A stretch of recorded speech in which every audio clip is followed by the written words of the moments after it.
Good morning, all. Well, today's topic is firearm ownership. It protects the American dream, which provides us the ability to start a business and provide for our families. The peace and tranquility in our lives has been provided by our ancestors who bore great suffering and fought for it, or with the use of firearms and pretty much any other weapon they had at their disposal.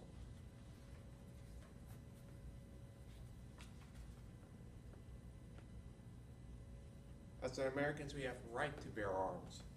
I have taken 2 classes on the Constitution and interviewed a Huber Heights police officer.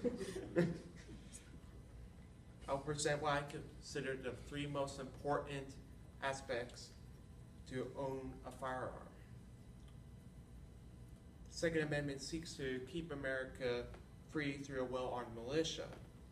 Violent political groups have historically used gun control as a tool. And finally, the ability to personally defend your own freedom and others.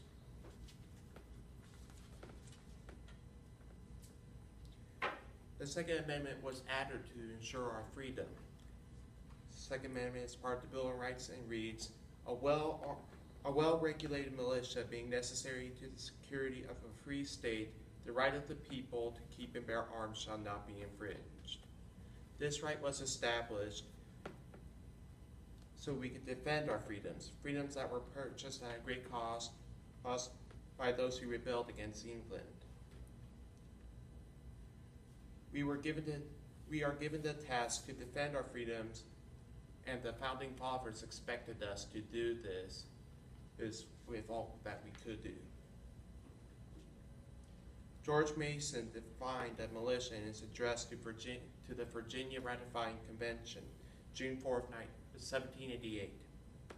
I ask, who are the militia? They consist now of the whole people except a few public officers. Noah Webster explains why we need a militia in the following quote. Before a standing army can rule, the public must be disarmed, as they are in almost every Europe country. The supreme power in America cannot enforce unjust laws by the sword, because the whole body of the people are armed and constitute a force superior to any band of troops. Why do political groups seek gun control? Gun control is often the means used to allow a violent political group to inflict their rule over a nation. Mao Zedong explains why violent political groups rely on gun control. All political power comes from the barrel of a gun. The Communist Party must command all the guns. That way no guns can ever be used to command the party. According to the National Review in their article, How the Nazis Used Gun Control, the same arguments for and against gun control were made in the 1920s in the chaos of Germany's Weimar Republic, which opted for gun registration.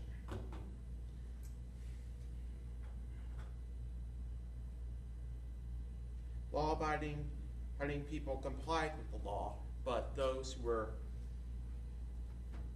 the anti-law, aka communists, and the Nazis committing acts of political violence did not. In 1933, the ultimate extremist group led by Adolf Hitler seized power and used these records to identify and find and take away the firearms of those who did own firearms. The way they did this, they set out a notion that within 24 hours, all must turn in their firearms or else be executed. This did not give those who did have firearms time to organize or to fight back. Gun control does not eliminate mass shootings. For example, in France, where gun laws were very strict, 2 armed Muslim terrorists entered a building of a magazine company. They were offended by the magazine's cartoons and shot and killed 12 people. Among the 2 that were dead were 2 cops that responded to the incident. They were only armed with nightsticks, the only weapons the police are allowed to use down there, or up there. Just last year, Muslims attacked a concert heard in France, killing 129 people, injuring 350 and 100 critically. Clearly, gun control does nothing but encourage criminals, oppressive political regimes, and terrorists, which is why we as Americans should keep and bear arms. We have a duty as American citizens to defend our families and the Constitution against foreign and domestic threats. This quote from the President of the Continental Congress, Richard Henry Lee, explains the importance of gun ownership. Quote, "To preserve liberty, it is essential that the whole body of the people always possess arms and be taught alike, especially when young, how to use them." When I asked Lieutenant Delaney of the Huber Heights Police Department if he had any examples of gun ownership stopping or preventing crime, he gave the following response, quote, "Wow, in my 26 years of service, I have seen so many examples. I do not know where to start. Gun owners have stopped many home invasions, robberies, and attempted murders. His only problem with gun ownership was the proper gun safety.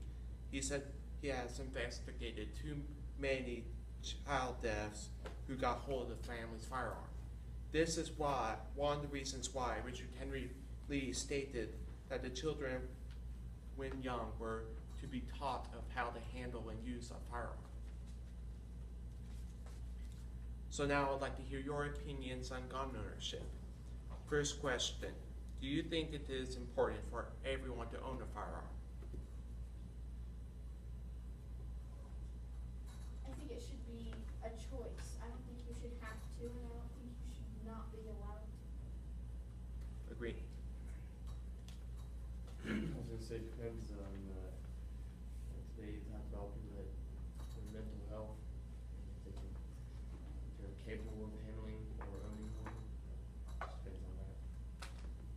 My only concern on that is that who is defining what is mental instability? So if it's a religion or a political group that they do not like, or it's an opponent, they can place that label on those people who are their opponents.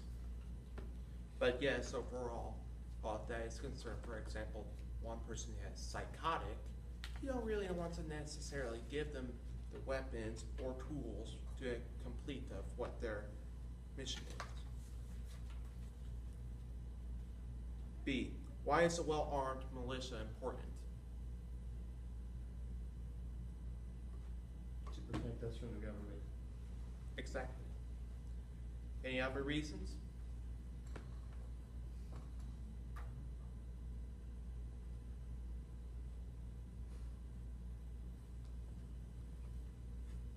You I mean, Cody? bounce off this idea to defend from, dictatorships. I mean, we've seen this happen all throughout history where the people eventually had to overthrow the government. So I think we should have the means to do that, to kind of have a check and balance system in place, I guess. That was exactly what the founding fathers were after when they were making the Constitution. C, how would you prevent your weapon from falling into the wrong hands but still keep it readily available if you own a weapon or firearm? Sierra. We have, I think, 7 guns at my house, but they're all under a security code that has like a fingerprint recognition. So if me, my dad, my mom, or my sister's home, that's the only people who can access that vault. Your question? Or answer, I mean. Always have to, making sure that nobody else uses those firearms, use them against them. What if somehow, worst case scenario, they grab a hold of the gun or they access it, say break the safe open, extreme circumstances, what would you do or what would you recommend doing? I would recommend, perhaps teaching responsible gun owners on how to disarm said situation. Like if, per se, a handgun, how to disarm someone who has a handgun at close range, far range, etc. But only to a certain group of people. Good point. Last question, do you think we have too much or too little gun control?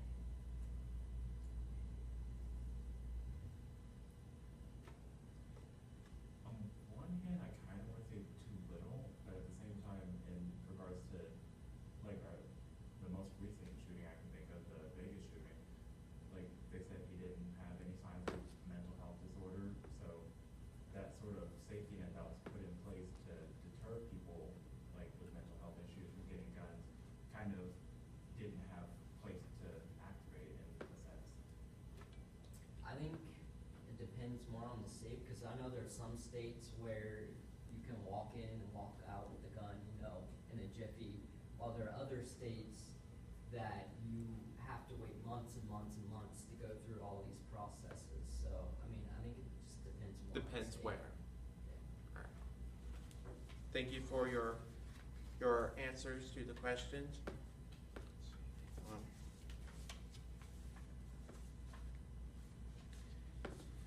In conclusion, and the points were that the Second Amendment gives us the right to defend our freedom, and political groups want to get rid of guns so they have little opposition. We need to bear arms to defend others from harm and ensure that our freedoms stay in place. Government gun control does not stop crime, but only encourages it. Thank you.